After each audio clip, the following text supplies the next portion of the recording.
Here we are, back again for yet another unit, this time Society and Culture in 17th Century Europe, the transition between the Great Chain of Being and early modern lifeways. Whew, that's a mouthful. Let's just call it Society and Culture in 17th Century Europe, shall we? And short, no, we have to talk about these other terms anyway. We'll come back to that in a moment. Before we get rolling, keep in mind that this is one of the units in the class that you're going to be reliant strictly upon the PowerPoint. There is no reading, at least in our main text. Our author doesn't do a chapter on this. I think there needs to be something on it, so hence our unit. And you'll see that this PowerPoint is extra wordy. I tend to have very loud PowerPoint slides in general, but this one is extra so, lots of quotes, but that's to give you at least something to read, to have something to study, other than just my words that are kind of in between slides here, or in between the quotes, or the quotes are in between my statements. But it gives you something to go back and study, which is akin to the textbook, since I'm quoting from oftentimes big name historians who have written books on this subject. So why do I do a unit on this? The author of our textbook, I think I've already said in one or another ways in this class, his area of specialty is the history of ideas. So there's a great deal of chapters and units, all are part of units or chapters that are on the history of ideas. And because textbooks can't include everything, authors, historians make choices, and so he's chosen to emphasize the history of ideas, his specialty, more than, say, social history, which is what we're studying here. So I've beefed up the social history content, not that it's completely absent from his book, but I've beefed it up even more by adding this unit. So we'll be looking at social life in 17th century Europe, and we're quite familiar with the 17th century already. We're kind of stuck in a rut in the 17th century. We started by looking at state building in 17th century Europe, centralized nation states. Then we looked at the intellectual developments, or some of them anyway, the big ones, in the scientific revolution of the 17th century. And now we're, in a sense, looking at daily life. This is what lifeways means, in quotations there.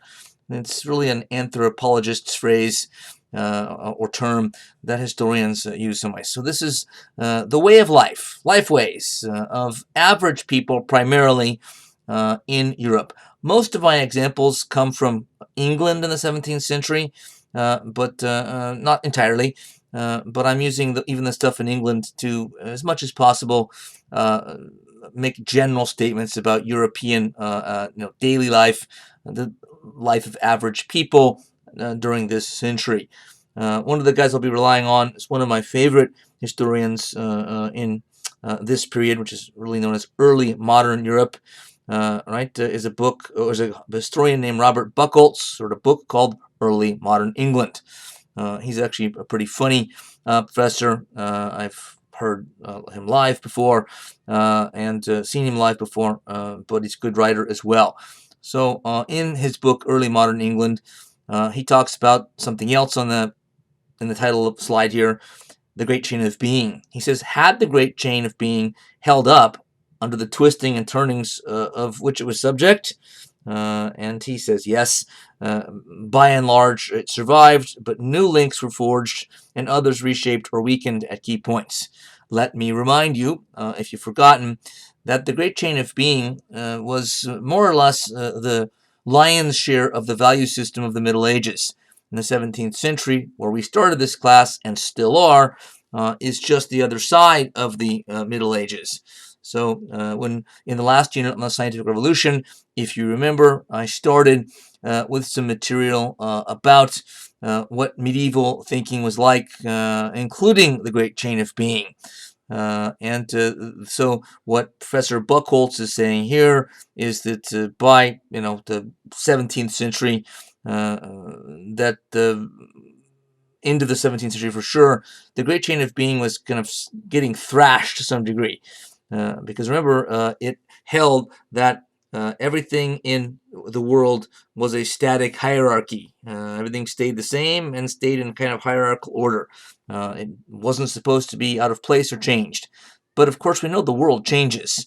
So this is what Buchholz is alluding to in the quote at the bottom, and that is that, well, anyone that tried to hold on to the great chain of being, which gave a sense of stability to Europeans, whether it was warranted or not, had to contend with actual change. So how do we fit changing circumstances and into the great chain where nothing is supposed to change?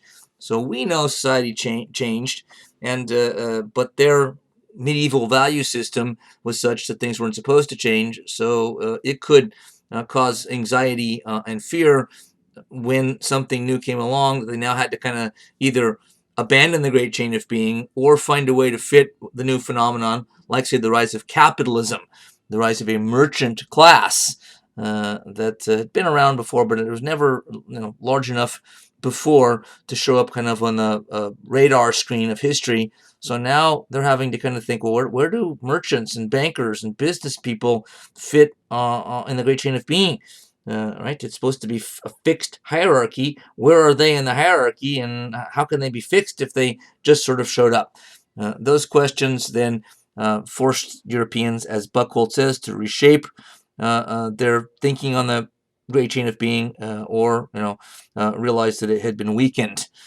Which means over time this is on the way out, because it's the value system of the Middle Ages, the early modern period, which is the 17th and into the 18th century, even in the previous century, the 16th, is a transitional period where we see the great chain of being start to fray, break up a little bit, and finally disappear. To put this in context, we go back to the Little Ice Age, which I covered in another slide in our first unit, which also is used for context. So I'm reminding you here that the Little Ice Age was a major feature of European life in the 17th century, meaning things were cold. This was a relatively cold century, at least the first half to 3/4 of it, and it changed life in multiple ways. So this was a global crisis. The Little Ice Age didn't just affect Europe, it affected the world. Hence, on the left, you see a new book, relatively new, a few years old, called Global Crisis, War, Climate Change, and Catastrophe in the 17th Century. And he does mean worldwide. It's a huge book, not easy to get through, but it's worth the time to extract some extremely important information that provides a convincing case that many of the problems and wars and fires you see on the title or the cover of the book there are at least partially explainable because of this downward trend in temperatures, which seem to affect virtually everything. One person in Spain in 1638 said, "We are approaching the end of the world. What area does not suffer, if not from war, then from earthquakes, plague, and famine?"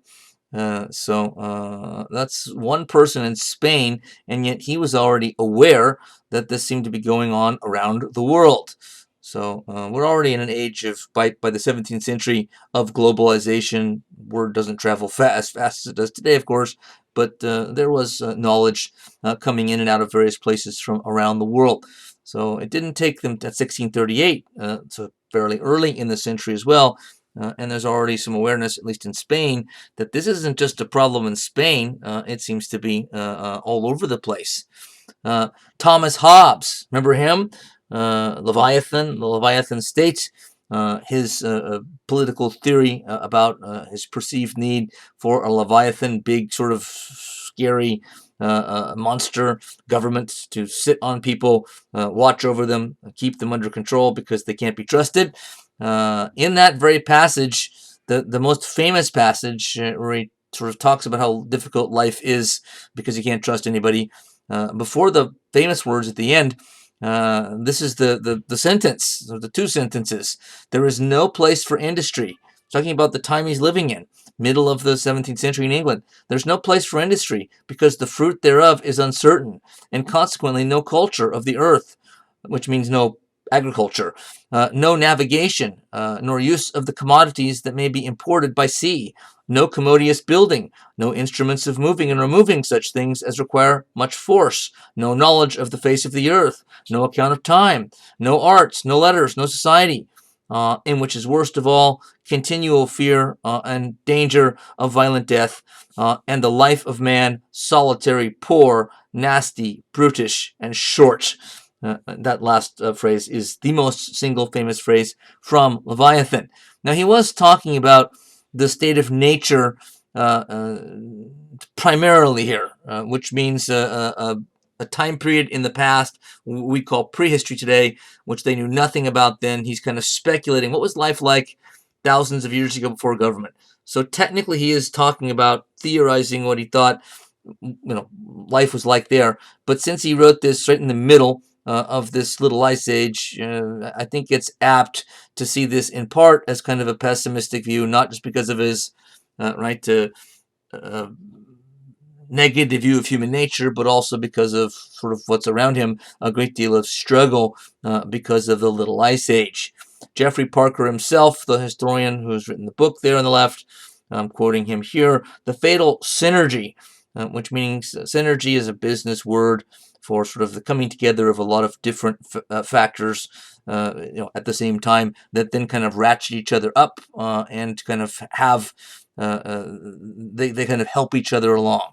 So synergy is 5 or 4 or 6 different things coming together that all sort of benefit the other element of the group of things or events, whatever. So the fatal synergy, conjunction of events that developed between natural and human factors created a demographic, social, economic, and political catastrophe that lasted for 2 generations and convinced contemporaries that they faced unprecedented hardships. Why were they convinced? Because there were unprecedented hardships. And they were well aware of it in Spain and far afield from there as well. So we'll first look at social classes, hierarchy in Europe, the haves and the have-nots. And this is one of those elements that we should realize from our previous units that was subject to, even now in the 17th century, the great chain of being type thinking. So, that's changing a little bit, especially in England, but not changing, away from it entirely yet. So that in the graphic you see on the right, nobility and landowners sort of at the top of this, static hierarchy, gentry, which are rich guys, but not nobility, sometimes super rich, merchants, professional men like doctors, lawyers, below that, freeholders, which means people that own their land outright, but usually have fairly small plots of land, and the laboring poor who have no land or kind of renting land, so to speak. And the idea, of course, is that this hierarchy is supposed to stay, and for the most part did. So there's not a lot of social mobility. You don't really start among the laboring poor and rise to the status of nobility. I'm not saying that never happened in Europe, even in the 17th century, but it was extremely rare. So we're looking at classes and to some degree class conflict in Europe in the 17th century. Classes, of course, were nothing new. Hierarchy, meaning the upper classes have all the power, or most of it. The lower classes are the majority of the population, and have far less, not just in terms of money and land and wealth, but in terms of power and social prestige and status. Nonetheless, I will say this. In the time that we're living in now, it's become increasingly common for everybody kind of beneath, let's say, on our little pyramid here. But we have, hierarchy today in our society as well, in inequality. This also means inequality, of course, that triangle. But we tend to sort of always assume, or most of us do, that the rich are only rich because they've ripped off everybody beneath them.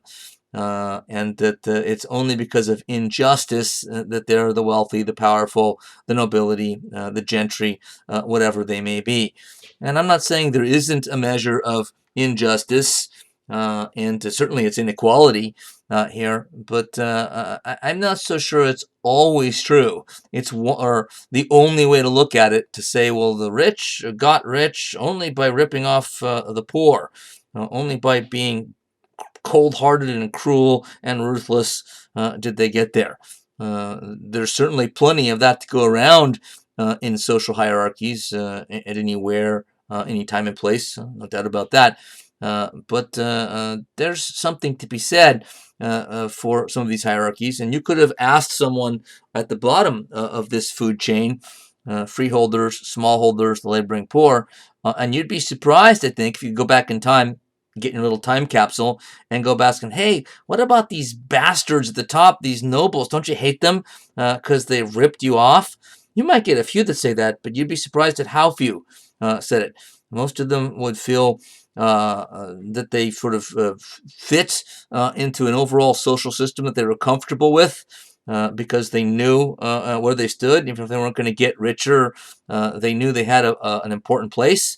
Right? Producers of food are important, and so they weren't necessarily out to blame the nobility, the big landowners, the gentry, squires, gentlemen that were above them in social rank and wealth and power. They tended to sort of accept society as it was. Now that's starting to change to some degree, but in the 17th century, it's pretty much sort of accepted that not that they always got along very well, or particularly well, the rich and the poor, and there are uprisings from time to time. But we have to be careful, I think, in not assuming that everybody that was sort of down below thought that those above them are there only by because of injustice. And that wasn't a widespread view at the time. Richard Dunn, in a book called The Age of Religious Wars, which deals with the 17th century, you can see from the dates there, he says class lines were formalized to an extent hard for us to credit. While there was more social mobility than in the Middle Ages, people were no less self-conscious about their proper station in life. Every rank in the social order, from princes and aristocrats at the top to serfs and beggars at the bottom, had its own distinct style of dress, diet, habitation, and entertainment, its own training, customs, and mental attitudes. The value systems of the aristocrat, the noble, the bourgeois, the middle class guy, and the peasant differed profoundly. A person's vocabulary and accent, even his physical posture, instantly identified his social station, his social position, which helps explain why it was still exceptional for anyone born into a given rank to climb up or down. Hierarchy was considered a measure of civilization. And again, not just by those at the top, that's what you'd expect from them, of course, but you'd be surprised to find how many at the bottom or near the bottom sort of were happily or at least proudly, positioned, proud of their own contributions wherever they fell in the hierarchy. He goes on to say, to be sure, men of talent and enterprise now had a better chance to improve themselves. So we do see some social mobility, this is what Dunn is saying, but it's still fairly small. But the economic disparities between the upper, middle, and lower classes grew sharper. For the people at the top of the social scale, the increase in wealth and income made possible an extravagant style of life undreamed of by medieval kings and lords. The people at the bottom remained as poorly off as they had been for centuries, prevented from achieving any improvement in their standard of living. So the inequality, in a sense, was increasing, even though some measure of social mobility was increasing, however slowly. But again, I'm making this point a second time to make it clear that we shouldn't assume that everybody that wasn't in the top, 2% or 10% was angry and bitter and envious and wanting to, burn, nobles' mansions down and overthrow the government because they thought of everything as sort of about injustice. That really wasn't the case. The landowning elites certainly could be hardcore in the way they treated everybody else. And in England, they were the nobility and the gentry, kind of a combined upper class that comprised about 2% of the population. It's somewhat different in France and Italy and Spain, but there was something like this there as well.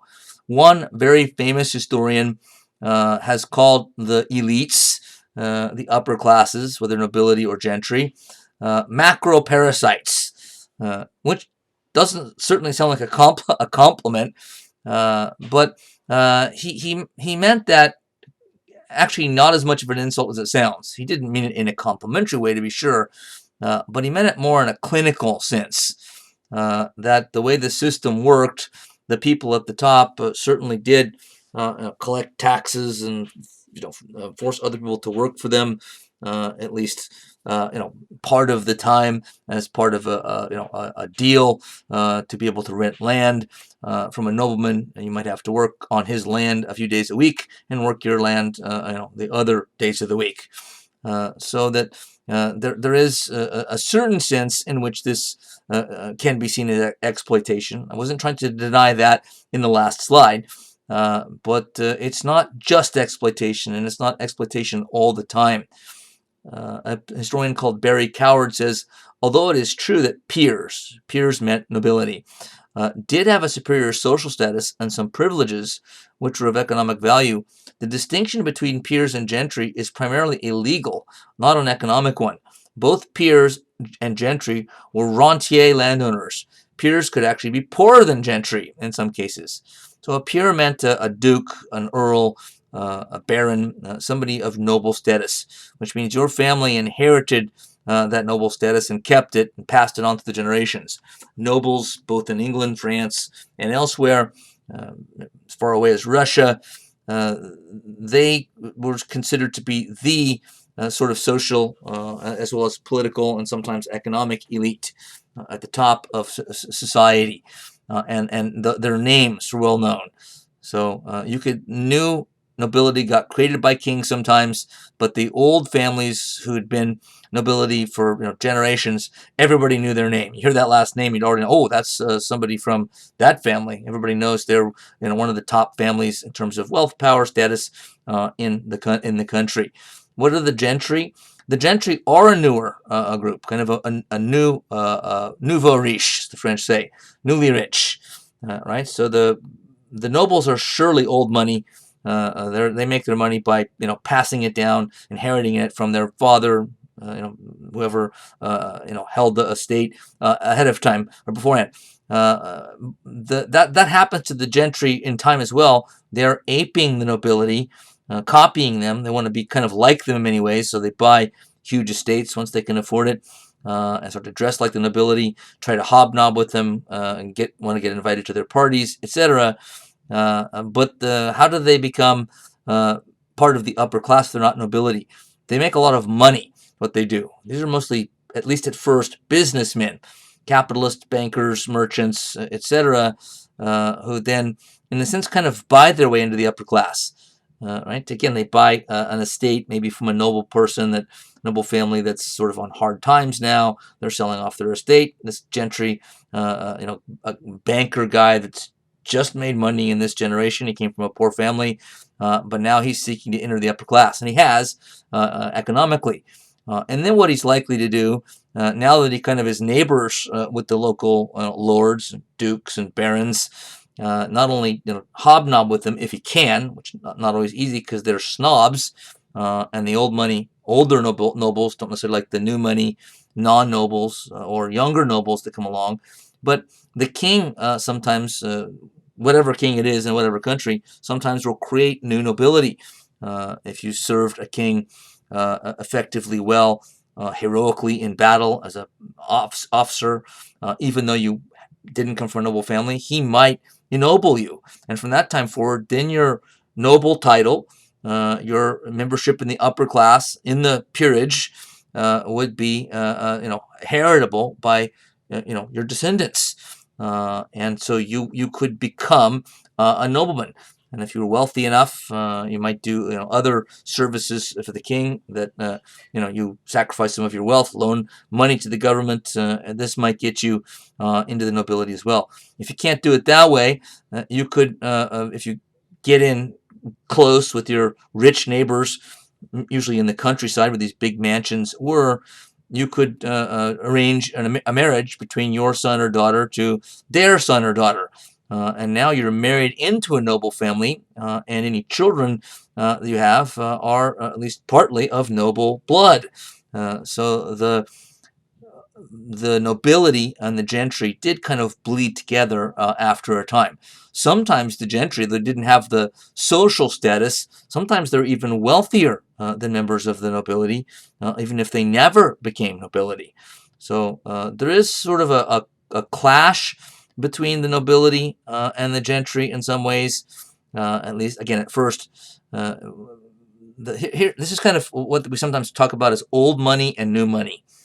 At least at first, once a member of the gentry who's a banker who makes millions, who came from a poor background, once he makes his money and passes it on for a few generations, then that family's old money, and they have sort of the same view towards new money as had the nobles before them. But old money, this is even true sometimes today. The inherited wealth people think they're superior. They're kind of snobs. And especially in the 17th century, they looked down on the gentry. Again, they hung around them sometimes, but in general, they looked down on them. Less so in England than anywhere else in Europe, but even there, still somewhat true. But they tended to criticize them for not having any class, not having any they're so newly rich. They don't know how to handle their money. They buy things that are too garish. They dress too, it's fancy, but it's all overdone. They don't know how to handle their wealth. And the other knock on them was that they worked for a living. This guy made his money by business? Right? These people, picture the people in the picture there, the painting, as nobles. They could be gentry, by the way, too, because they both dressed alike. But let's say they're nobles. They would look down on you if you worked for a living. That's disgusting. When we need something done, we hire people to do that. We don't actually go and sweat and get ourselves dirty doing work. We don't engage in something as unseemly as business transactions. This was more the attitude of the nobility in places like Spain and France and Italy. Again, a bit less so in England.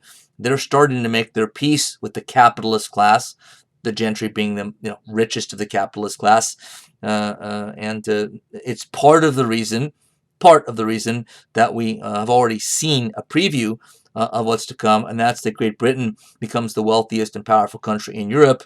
It's partly because their attitudes, the nobility's attitude towards the middle class, was changing more quickly than anywhere else. But the conflict is still there to some degree: old money versus new money. But the gentry end up, old money folks as well, partly because it's now the family's wealth is generations old. Maybe someone in the family, if not more than one, have been ennobled by the king, or they married into a noble family, have a couple of now grandkids, their in-laws with a noble family. So they found them a way for themselves to insinuate, and the business values that England became famous for were not easy to keep in place from generation to generation. Let's say a member of the gentry who, again, came from a humble background, had to work hard to, make a lot of money, and then pass it on to his children. Maybe he even became ennobled.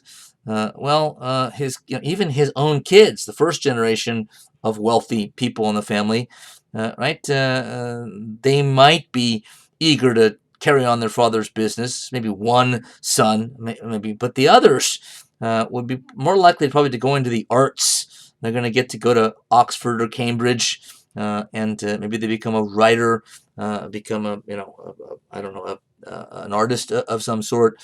They go into some sort of cultural career, not a business career.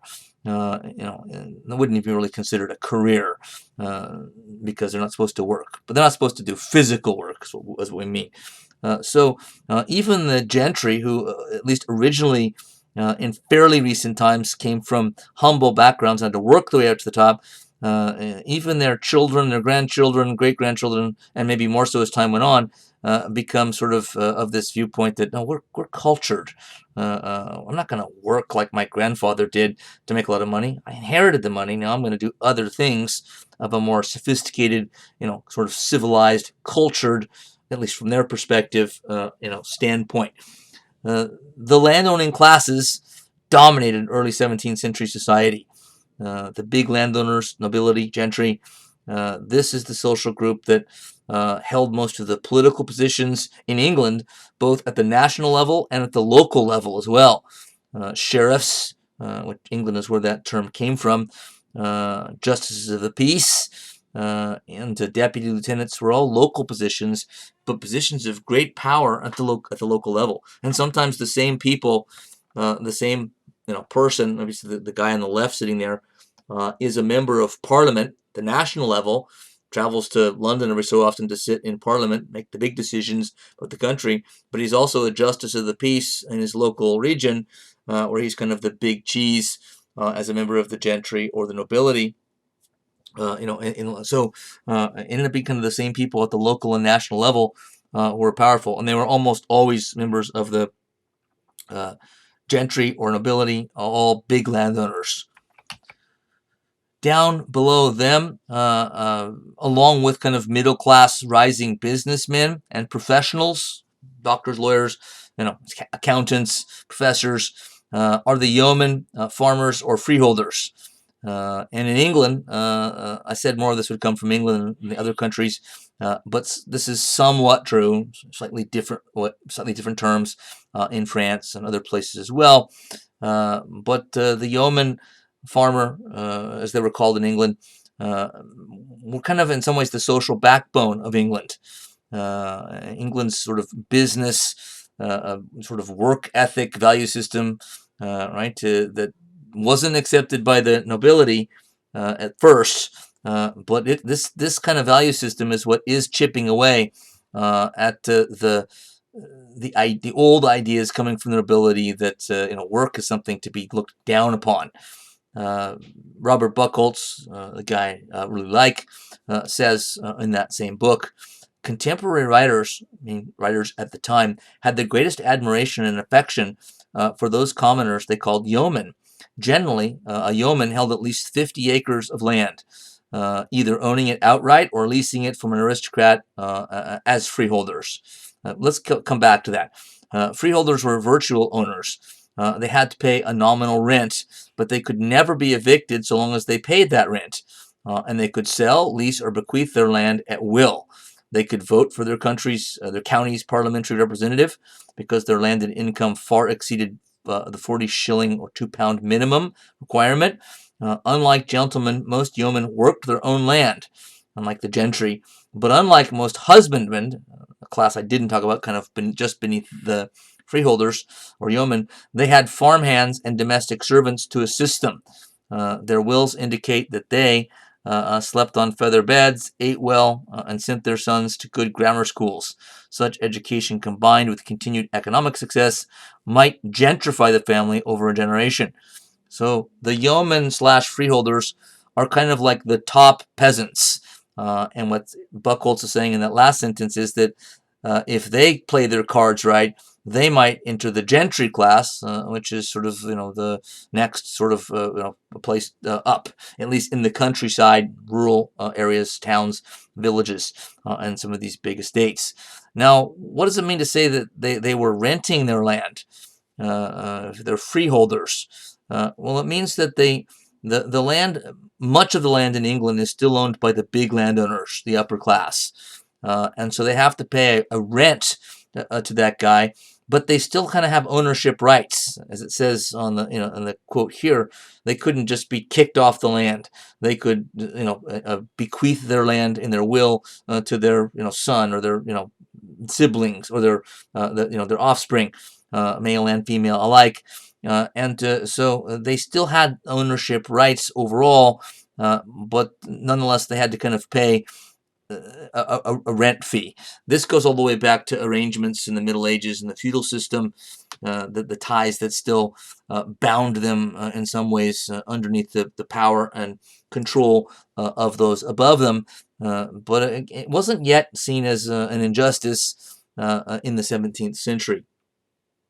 But the social backbone of England, in that it's this group, in some ways, that sort of their work ethic, because they work the land still, even though they're pretty successful at working the land and kind of promote themselves and do, they're kind of the ones, in a sense, generating social mobility to a greater and greater degree in England, to the point eventually where social mobility is accepted and even embraced, even however reluctantly, by the nobles and aristocrats.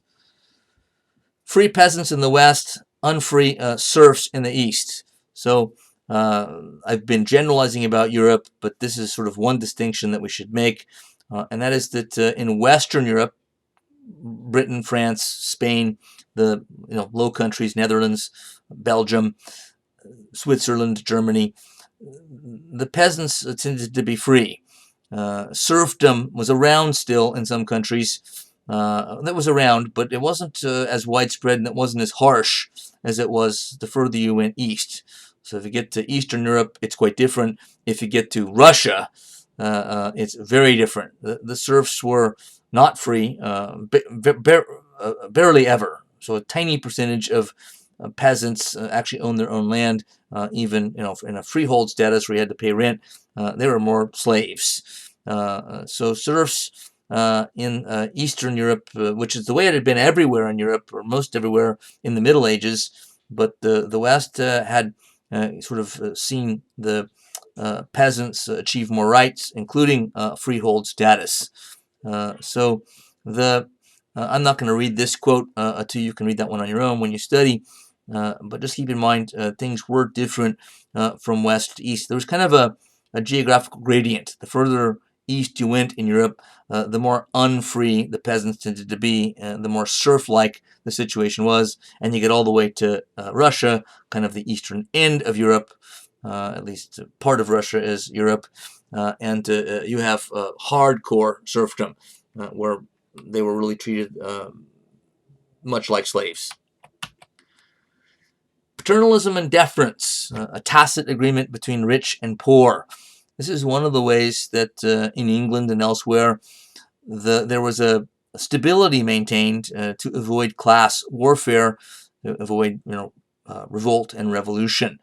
Buchholz says this quite well when he writes, "The grease that was supposed to lubricate the links in the great chain of being was a set of symbiotic attitudes called paternalism and deference.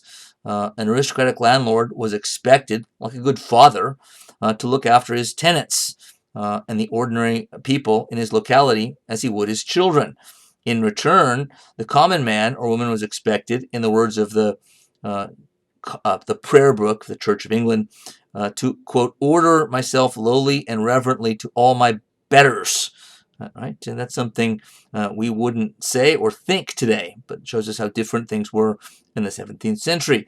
It is difficult for people reared with our modern emphasis on individual self-fulfillment to understand the seemingly universal acceptance of paternalist, deferential ideas and forms of behavior. So Buchholz is saying something I've already alluded to, and that is that we tend to, think, "What do you mean, my betters? I'm not going to say that these people in the upper class are better than me, or I'm certainly not going to bow down to them, in person." But as you see in the picture there, sometimes they literally bow down to them, as well as symbolically and socially. So deference. Paternalism from above, deference from below. Sort of more on that in a minute. Joseph Bergen, in a book on the history of Europe during this period, says it may be fruitful to see society in terms intelligible to contemporaries. They recognize the local community, often the parish or village to which they belong. Parish is the church sort of uh, district, uh, with its specific allocations of rank and power, both secular, meaning non-religious, and ecclesiastical religious, as well as its obligations of loyalty. They recognize the deference owed to individuals who owned land, held office, or had other less obvious attributes of status. If they lived in a town, they would be well aware of the corporations and guilds that protected and preserved each occupational sector and often minutely regulated aspects of their daily lives. And above all, even if they could not see all its ramifications, they might be aware of the pervasiveness of privilege, not just for the elite, but also sanctioning the rights and entitlements of the middle ranks of society in carefully measured steps. So, paternalism and deference, a simple kind of shorthand way to think of this would be it's like a contract being made, not a written one, but an informal contract whereby the lord or the wealthy landowner, the guy you see in the right standing up in the picture, he agrees it was a baked in part of the value system in Europe going all the way back to the Middle Ages, what the French called noblesse oblige, nobility obligates. So paternalism was part of this noblesse oblige system going back centuries. So what's being said is by the guy standing, more or less, is I will help you in times of need. That's my job. He doesn't think he doesn't think the two of them are equal. In fact, he probably thinks the guy kneeling down is a dirtbag. And nonetheless, the value system requires him to kind of give back. So his attitude is more like, because I'm superior to you, and not just in wealth but in ability, at least so he thinks, I have an obligation to help you, you little fool. When you screw something up and burn down your house accidentally, and I'm there to provide resources and assistance for you when you need it. But in return, you're damned well going to defer to me, like you are right here, to get down on one knee to ask, beg me for a favor or this or that. So we rich guys will look out for you poor guys and help you in times of need. It'll be kind of like a social safety net, but then you're going to recognize who the boss is, who's superior, and you're going to show all kinds of signs of deferring to my superior status. And as Buckhold says, we're surprised, I think, when we see that the guy that's sort of, to us, humiliating himself by having to beg for favors from this high and mighty guy standing up. They didn't necessarily mind doing it. I'm not saying nobody did, but this is partly how the system worked, and people were used to it, and it did offer a certain amount of stability because these are long-term rules and customs that went way back in European history.